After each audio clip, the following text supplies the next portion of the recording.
We've already seen Jesus have to engage with the religious leaders of the day who are looking to kill him. And he's announced that to his disciples. They didn't understand it because they thought that the Christ would be some physical king who would redeem them from or deliver them from Roman occupation. But he engaged a lot with the Jewish leaders. And I just want to remind you of the one parable of the vineyard grower who grew that vineyard. Remember he talked about that? Then rented it out to some vineyard keepers. But when the harvest came, what did he do?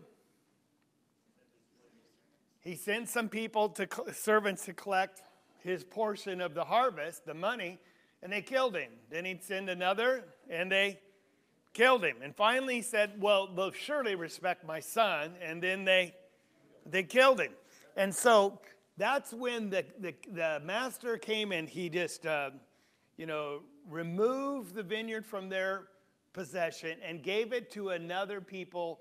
And Jesus he said, the same thing's going to happen with Israel. The kingdom's going to be removed from you and given to another nation worthy of it. And so we're going to see a transition from the physical kingdom of Israel to the new spiritual kingdom. But for that to happen, something has to come to an end, and that is the Jewish nation itself. Now, God never arbitrarily just punishes people, because that would not be just or loving. But when their cup of iniquity is full, that's when he takes action. And that's why we saw last week, and I don't have time to go over the verses, he says that all the guilt of all the prophets that have been shed on the earth will fall upon this generation, that current one in AD 30, all right? 30. Now, why was all the guilt of all the prophets that God sent to Israel going to be held accountable by those Jews? Why their generation? They killed the last prophet, the Son of God. He said, that's it. That's it. And so that's the backstory. And when we look at chapter 13, we're going to look at the destruction of Jerusalem. And we're going to see it in two parts, the pre-destruction events, and that's all we can get through today. And then next week, we're going to look at some of the apocalyptic language and the prophecy that's being fulfilled. All right? But here's where we read earlier, all the sins will be charged against this generation. And so let's just read just the first three verses, or two verses, and then we'll I'll do some background work so you can understand the impact of Jesus' statement in chapter 13 and verse 1.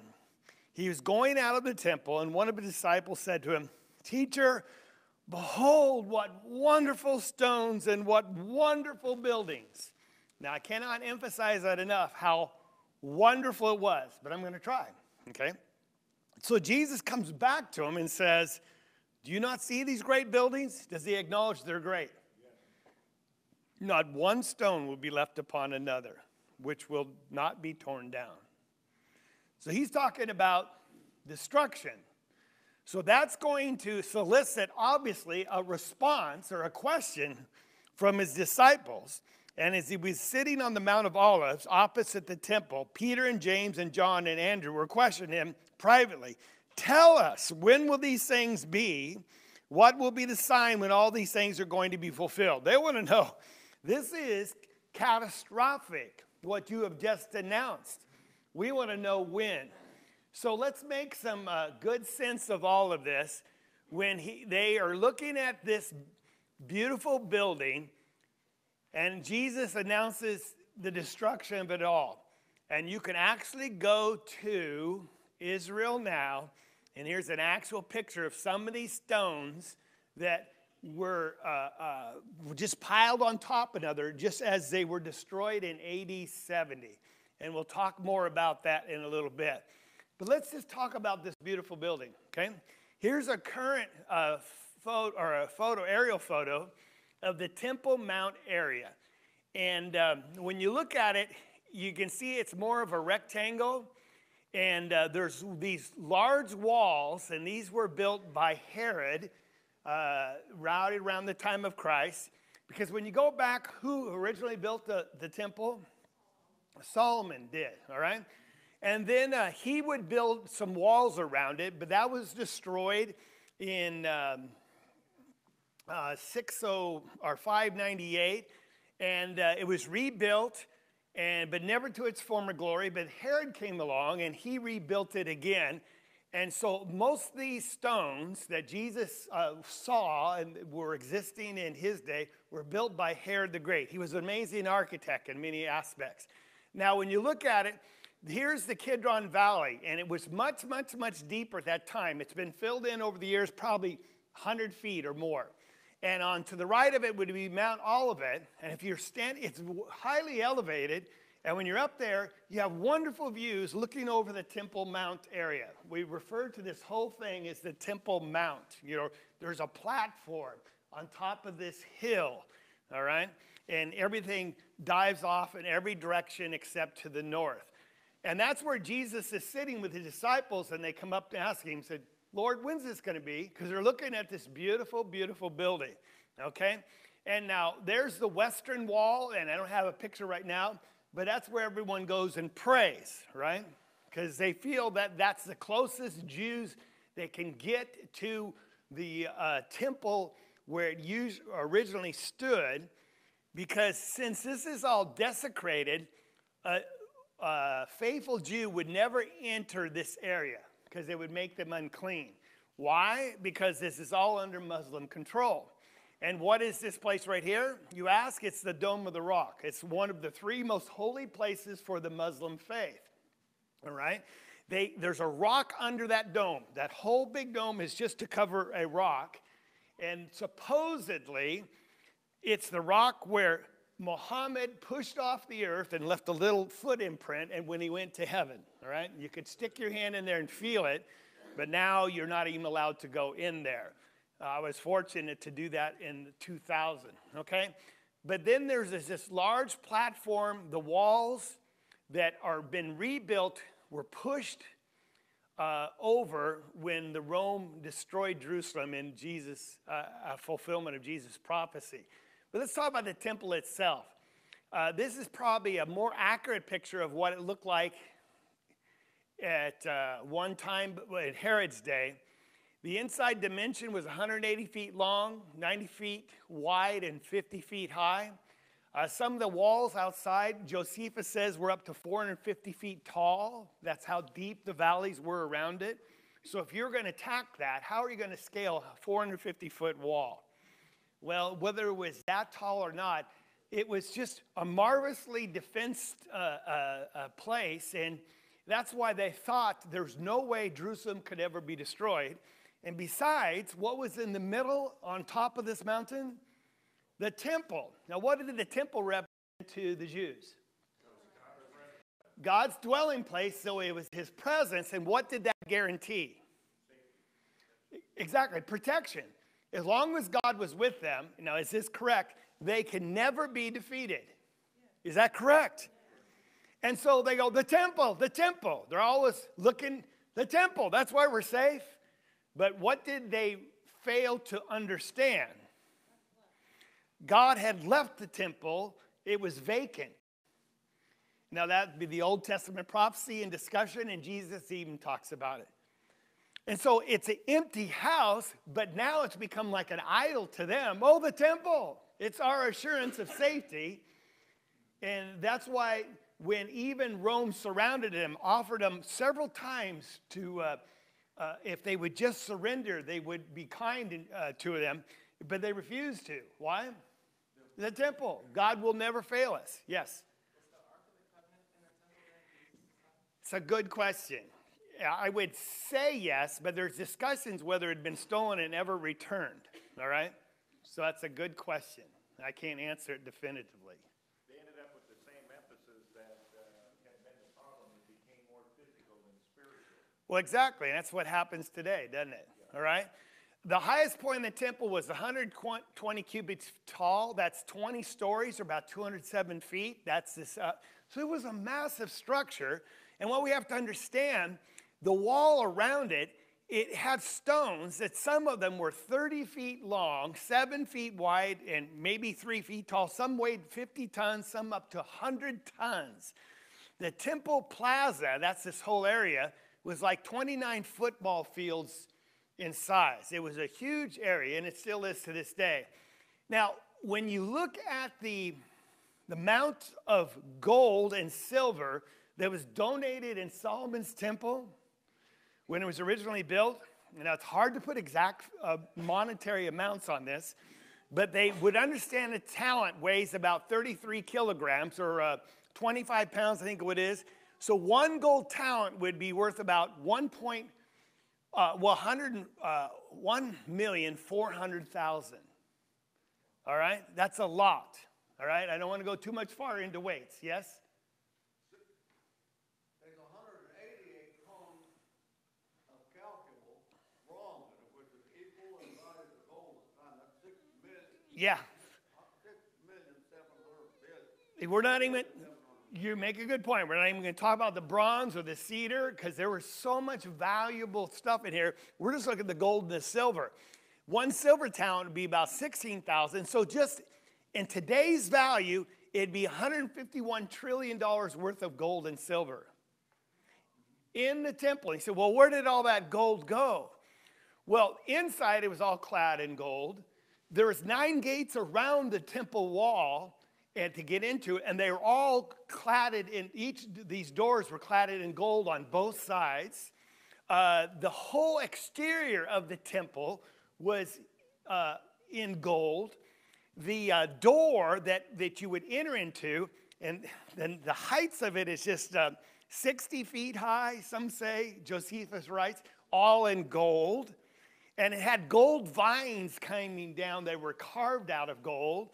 And they had on the top where the stones were not gold, they were whitewashed once or twice a year. So when you would come up over the Mount Olivet and see the temple for the very first time, and the sun was shining on it, well, here's what Josephus says. The entire facade was covered with gold, and it was visible to a spectator without in all its grandeur, and the surroundings of the inner gate, all gleaming with gold, fell beneath his eye. The gate opening had golden vines which depended grape clusters as tall as a man. It had golden doors, and the exterior of the building wanted nothing that could astound either mind or eye. For being covered on sides with massive plates of gold, the sun was no sooner up than it radiated so fiery a flash that a person straining to look at it was compelled to avert their eyes as from the solar rays. To approaching strangers appeared from a distance like a snow-clad mountain. For all that was not overlaid with gold was of the purest white.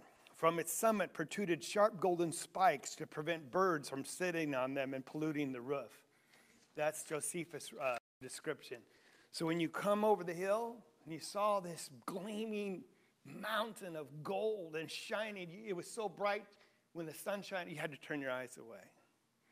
Some say it was like one of the 7 wonders of the world that day. And it's all because nothing's too great for our God. But notice, it becomes then an icon, or actually an idol, because they were worshiping it rather than God himself. Now, I'm just trying to give you this picture. Now, here's the closest thing I came to finding a description of what these vines were. And the clusters of grape were as tall as a man. They're all in gold. There's a picture of the gold door. This vine was so famous that Tacitus wrote about it. And so maybe that's why Jesus, remember he talked in John 15, I am the true vine, because they saw this. Everyone talked about it. If you like going to Washington, D.C., you have to see Jefferson's Memorial. You have to see, the Capitol building. Well, this is a big tourist thing because you had to go to Jerusalem once a year, every faithful Jew, but it was a magnificent event to go there. It was the highlight of their life. It was such an amazing place. Here are some of the stones that you can still see to this day that Herod laid, and some of them are Solomon underneath. And you can tell the difference by this this edging around it? Okay, that's from Solomon's day right there. See how it's recessed? I want you to see how perfectly mitered these joints are. Some of these stones are, and they didn't have machinery like we have to cut them, but they're perfectly square. You can not stick a piece of paper through them. And they say, well, there is one there. Well, that's just in the crack that over the years, some of the stone has popped out. And on the western wall, they'll go up there and put little prayer requests in those holes. And it's just full of them to this day. Yes? They did have the technology to saw those stones in the quarry. It says so, isn't it? Well, yeah, but the method in which they did is a lot different than you might think, a big saw. So, yeah, it's incredible. And they have ideas, but they're not sure how they move them. I mean, once you cut them and cut them perfectly square, how do you move them and then put them in place? Because some of these stones were 80 tons. This is some of the master cornerstones on the corner of the western side. Some of them were 39 feet, 4 inches long by 7 feet, 10 inches wide, and 43 inches high. And of course, they're laid back and forth so perfectly. As far as the size of the platform, people try to estimate how many people could be in there by comparing crowds today. People even counted how many were in Obama's inauguration. What they say, 2 million. And they look at the Capitol grounds there, and then say how many people could be in a square feet, and they extrapolate that all, and then, well, they say if you put 10 square feet per person, it could hold over 100,000. A more tightly packed would be up to 250,000 people just in this area. That's a lot. Remember, when Peter preached on the day of Pentecost, this place would have been packed, and we learned how many souls were saved? 3,000. Well, that's a lot. How could that happen? Actually, it's a real little number compared to how many people potentially could have been there, upwards of 100,000 easy. So I'm just trying to get you an idea of how grand this place was. Now, on the outside were Solomon's portico. These were porches that were covered with these massive columns. And here's a depiction of what they understood it would have been like. So you're walking down these corridors to, and for being protection from the elements. And that's where a lot of the teaching went on. Remember Jesus said he went up in the temple teaching? Well, and then even the Christians went up in the temple and taught daily. It was probably in these areas like that where they'd have these gatherings, and it was just a natural place for people to get together. Here is a model made stone by stone in Jerusalem, a full-size to scale replica of the temple. And to get you an idea how big this is, because here is Solomon's portico, there's some people right up there. See how small they are? This is an amazing thing. You should go see it someday. Here's another picture of it, and there's the person way over there. See him? And this is how they think it looked in Solomon's day. Just an amazing building. One man writes, I don't have this book, but calling it one of the wonders of the world. He describes it in detail. Now, I say all that because what has Jesus announced? When the disciples are just going, whoa, look how beautiful this is, which is a normal thing. I'm telling you, not one stone's going to be left upon another. What does that mean? It's coming to an end. What's coming to an end? Not just the city of Jerusalem, the entire nation. It's like someone pronouncing, while we're looking in Washington, D.C. at the Capitol building and the White House and all those memorials, and someone says, I'm telling you, pretty soon, not one stone will be left upon another. What would you take that to mean if Washington was leveled to the ground? Yes, it is such a severe attack. And to be able to do that, our country's over. It ceased to exist. And that's what Jesus is announcing 40 years prior to this event actually happening. Now, the Old Testament talked about how it would happen and why it would happen. But can you imagine how shocking this is to his disciples? Now, do they have reason to believe him? Everything else he said has come true, right? Now, whether they understand it or not, the Jewish leaders probably wouldn't believe him, but they're going to come back and say, Lord, could you just tell us two things? When is this going to happen? And what are the signs? And so here is just a timeline. I just want you to see 33, they call it current era. I won't even talk about that now. But that's when he announces Jerusalem is going to be destroyed. Rome actually advances on Jerusalem in 66, and they retreat because there's events back in Rome, and it's people fighting for the throne. But Titus comes back in 70, and after a 6 to 8 month siege around Jerusalem, where they're actually starved out because no one could get in and out, and people tried to, and they'd catch them. And, well, it wasn't a pretty picture. They finally broke through the walls and found just horrendous conditions, bodies piled in the street because of starvation.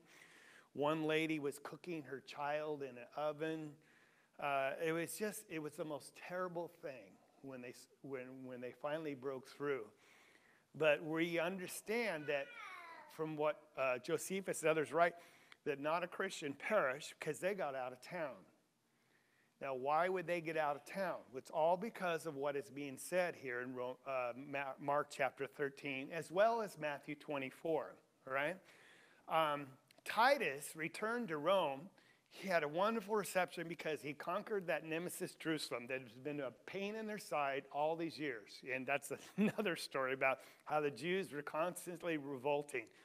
And he dies, and in his honor, they erect this Ark of Titus to celebrate his destruction of Jerusalem.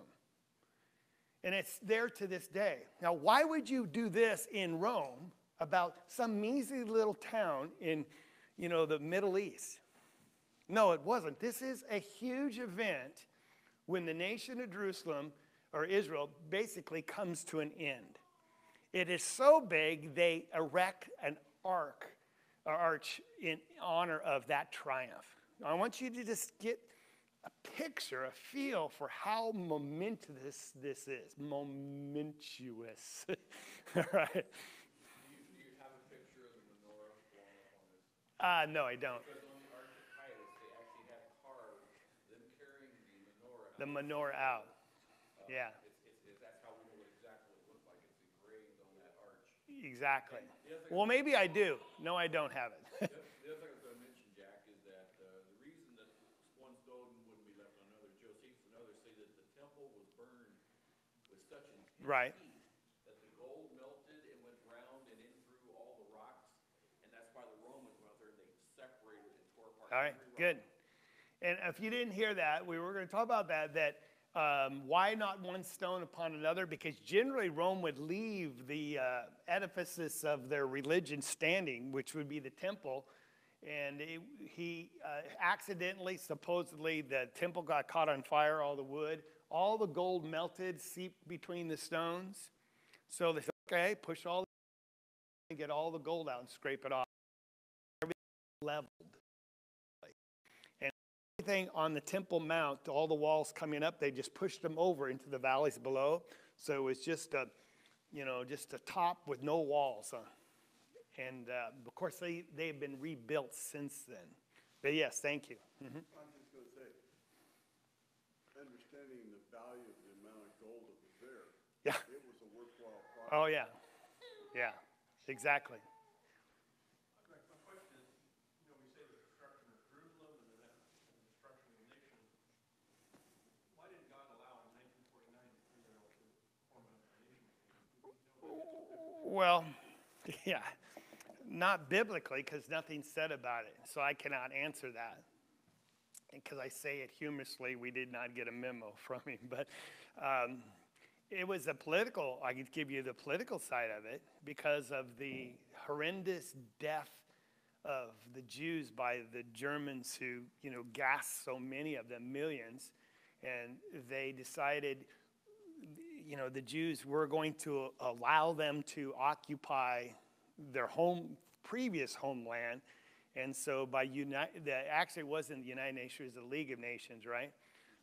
Gave them permission to go back to Israel, pushed aside, because it wasn't even a nation state, that whole country. There were just a bunch of nomadic people living there, mostly of Islam faith. They just pushed them back and they occupied it and then became a nation in what, 48? Yeah. And then since then, there's been constant friction between the Jews, who are a political people, not a religious one. I want you to understand that. What you see in the nation of Israel today is a political nation, just like Germany, China, Indonesia. It is not a religious country, all right? All right. And a lot of people think, oh, no, it's the restoration of Israel. No, it's not. It's just a political nation that has no resemblance to what we read of right here, all right? Which were God's chosen people that were a nation, but also primarily were spiritual people, okay? Now, are there Jews today that are looking to restore the temple to its former grandeur and restart sacrifice and all that? Yes, but they're a minority, okay? And actually, the Jewish people are concerned they're going to start a war by attacking the Temple Mount and destroying the Dome of the Rock. Can you imagine if you destroyed the Dome of the Rock, what kind of war would break out? And so they don't want their religious people doing that because they're trying to maintain some type of sense of peace. All right, but that's a good question. Someone else? All right. But again, I just hope, huge event. He says in Matthew 24, this generation will not pass away until all these things take place. And again, it happened in 70 AD. So why I spent so much time on this is twofold: to show you the significance of the event, but also to show you that this chapter, Mark 13, Luke 21, and Matthew 24, all talk about the destruction of Jerusalem. It's wildly used by denominational people today to talk about Christ coming at the end of the world and how there's going to be this big Antichrist that rises up. There's going to be this huge battle called the Armageddon. You know, there'll be the rapture before that. And after it's all settled down, Jesus will be victorious and he'll rebuild his temple and he'll reign on the earth for 1,000 years. And it's all from Matthew 24 and Mark 13 and Luke 21. But when you look at it, you realize, how do they get that out of there? Well, they can't. It's so fanciful. And I know some of us have questions about it because, you ask me, and I said, wait till we get to Mark 13, and we'll talk about it. But as we go through it, I'm not going to show how false that is. We'll just show what it does.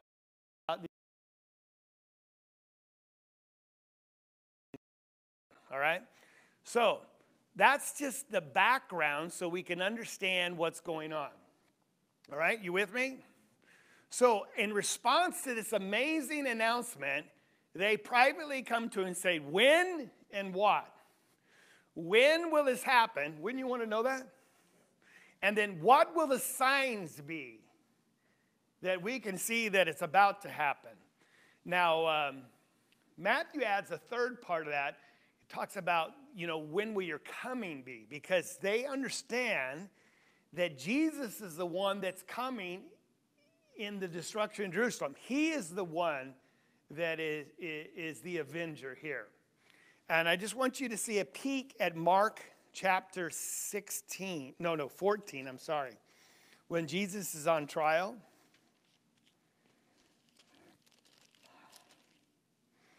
And the high priest is having his time with him. And they keep asking him questions. And how does Jesus respond? Without a word, okay?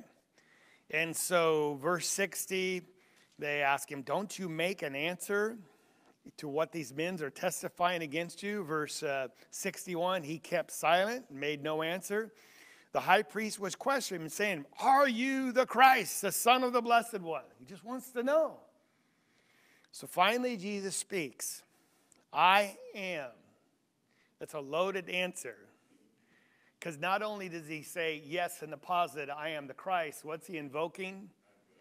Jehovah's name, Yahweh, which means I am.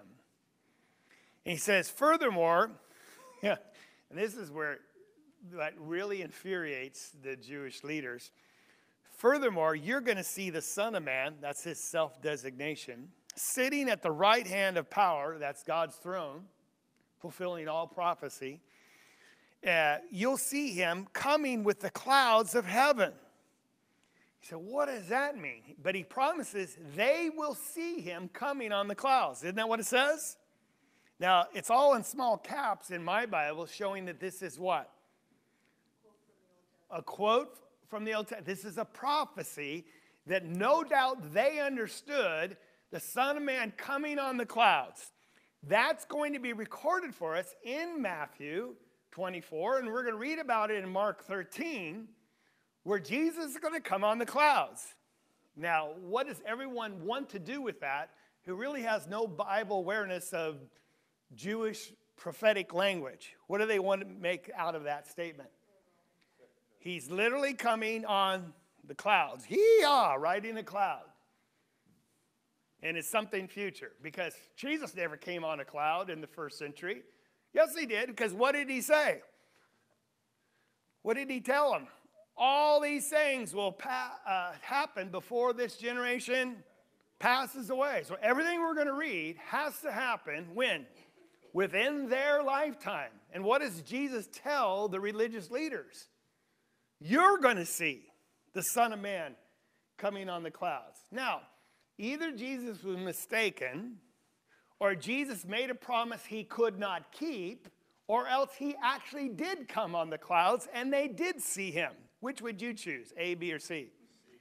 C. Let's don't impose our limited understanding of apocalyptic language and make it mean something that fits our, understanding. Let's try to immerse ourselves in what they understood, and they knew what it meant, because how do they respond? Well, I'm back in chapter 16 again. I got to go back there. Or 14, I'm sorry. And hearing this, verse 63, he tore his clothes. The high priest said, what further need have we of witnesses? You've heard the blasphemy. How does they all condemned him, being deserving of death? That's when they began to spit on him. They blindfolded him. Then they beat him with their fists. This sent him over the top. This statement, you're going to see the Son of Man coming. All right, so a lot of background. Now let's look at the text, okay? 2 questions. What are they? When will this happen? And what will be the signs? So the answer is going to be enmeshed.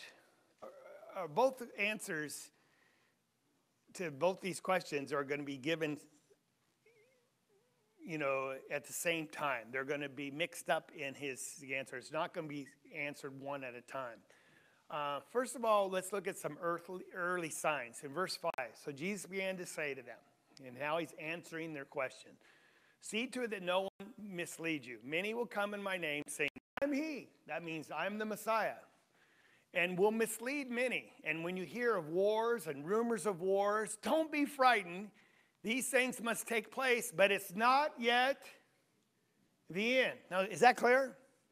So before the destruction of Jerusalem, you're going to have false prophets, false messiahs, and you're going to hear about wars all over. But he says it's not the end. Now, people make that to mean, atomic bombs, some kind of major war at the end. But Jesus says that's not the case. Eusebius writes about this time period, because that history was relatively fresh to them, just like the formation of the United States, even though it's 200 years ago. Do we know what happened? Yeah, they knew what happened. He talks about a number of men who rose up at that time before the destruction of Jerusalem and after the death of Christ, who claimed to be the Messiah. He gives a specific example of a guy named Simon who led a lot of people astray.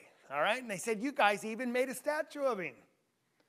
So these events actually took place before the destruction of Jerusalem. Remember, he says, these are just the birth pangs.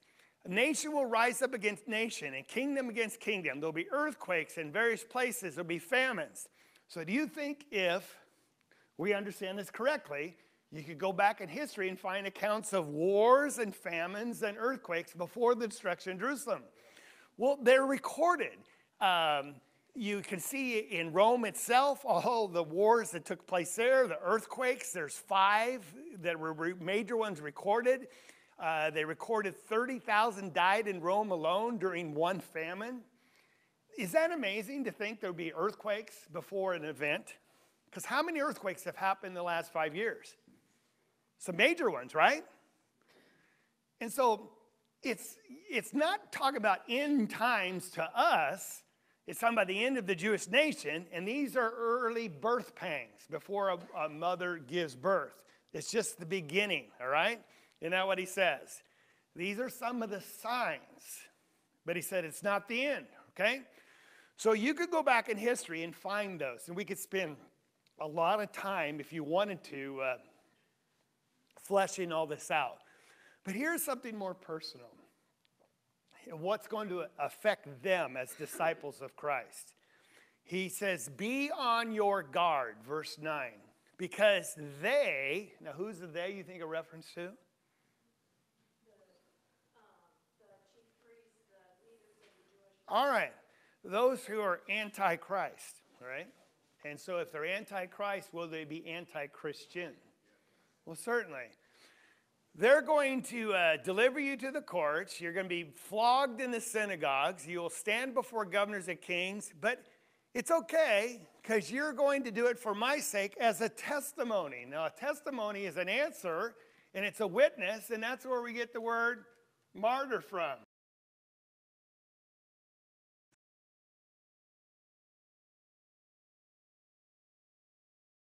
What? A cause. As a witness to something they behold as true, and they're so passionate about it, take my life. I'm not going to deny them. And do we usually elevate and admire martyrs? Whether it's someone who's died, by a murderer, like Abraham Lincoln, or people like Martin Luther King, who was shot because people didn't like what he was saying. We honor them. And so I love what Jesus is saying here. He says, it's going to happen, but it's okay because you're doing it for me. Now, Revelation, we're going to do a sneak peek here in a little bit, is all about this event because there are going to be so many people, Christians dying, that God sends a special letter to them, the book of Revelation, saying, it's okay. I know you're being persecuted. I know you're being martyred. But there's victory even in death. And he says, if you overcome, 7 letters to the 7 churches of Asia. In every letter he says what? If you overcome, I'll write your name. I mean, you'll sit on my throne. I'll dine with you. I'll give you this white robes of righteousness. You'll sit with my God. And he says, all this victory that'll happen if you just what? Overcome. It's going to be really, really bad. Well, how bad? Notice what he's going to say in a second. He said, first of all, the gospel's got to be preached to all the nations. That has to happen first. Yes? Well, Paul addresses that in Colossians 1. Oh, yeah, right there. That happened in his lifetime. Colossians was written somewhere between 1860 and 1860. Exactly. Jesus said the same thing in Matthew 24. The gospel kingdom will be preached to the whole world as a testimony to the nations. Then the end will come, the end of the Jewish nation. Paul did say that. He said, don't be moved from the hope of the gospel, which has been proclaimed in all creation of heaven. Is that every last person? Or every nation? Yeah, it's been everywhere. And so Luke chapter 12, he says, when they bring you before the synagogues and the rulers and authorities, don't worry about what you're to speak or in your defense or what you're to say, because the Holy Spirit will teach you. And that's what he says here. When they arrest you and hand you over, don't be worried about what you're going to say beforehand. Now, he's speaking specifically to who? The apostles, right? Who are going to be given the advocate, the helper, the Holy Spirit. Because it'll be given to you in that hour what you're going to speak. And the Holy Spirit's the one who's going to do it. Now, Stephen was a good example of that. His defense is amazing, what he says before they stone him. And that's Acts chapter 7. But he goes on, he says, brother will betray. That word means to turn over, hand over. And so we see picture of that. I can't help but think of The Sound of Music, right? And remember that one young man who got caught up in the German army. He was courting the young girl. But what does he do at the end of the movie? He blows his whistle and betrays them, right? Even though it's their fellow Germans and there was a romantic connection, why would a brother turn in another brother? Physical. Huh? Save their life, perhaps. Well, the Jewish conviction was so strong that a blasphemer had to be put to death. It was so strong. It's almost cultish because their tradition spoke so much louder than what God ever said. And so, if you became a Christian and you followed that blasphemer Christ, they would regard you as dead to their family. And we'd even, in some cases, have a funeral for you. They would cut you off. So in this case, of course, they're going to turn you in. Yes? This culture is still very widely Today? embraced, and especially in Islam. We read about it in our own newspaper. Well, remember, Toddy had to run to America just because his parents would have killed him. Parents will have their children put to death. Yeah. Yeah. It's this honor-shame culture that we really don't understand. But even a father against his child, turn them in. Can you imagine that? It's all about their faith. And how hard would that be for the disciples? And sometimes we think it's hard here. Oh, boy, we don't have anything like what they went through. Luke says that you'll be betrayed even by parents and brothers and relatives and friends, and they're going to put some of you to death. But here's the promise. If you endure to the end, keep your faith. Even though they deny you, don't deny the Lord. You'll be saved. And endure means to abide under. It's under this affliction, this heavy load that seems sometimes unsurmountable. But Jesus said, not a hair of your head will perish. By endurance, you will gain your lives. Just hang in there. And in that, our walk in Christ. A couple more and we're done for this time. Here is where he now introduces the moment it's going to happen. Because everything up to this was what? Birth pangs. But when you see the abomination of desolation, run to the mountains. What in the world is that? Come back next week and we'll try to do a lesson in apocalyptic prophetic language. And he says, let the reader understand. In other words, they understand what this is all about. So let's let them teach us what Jesus meant. And it's really not that hard at all. Okay? So thank you very much.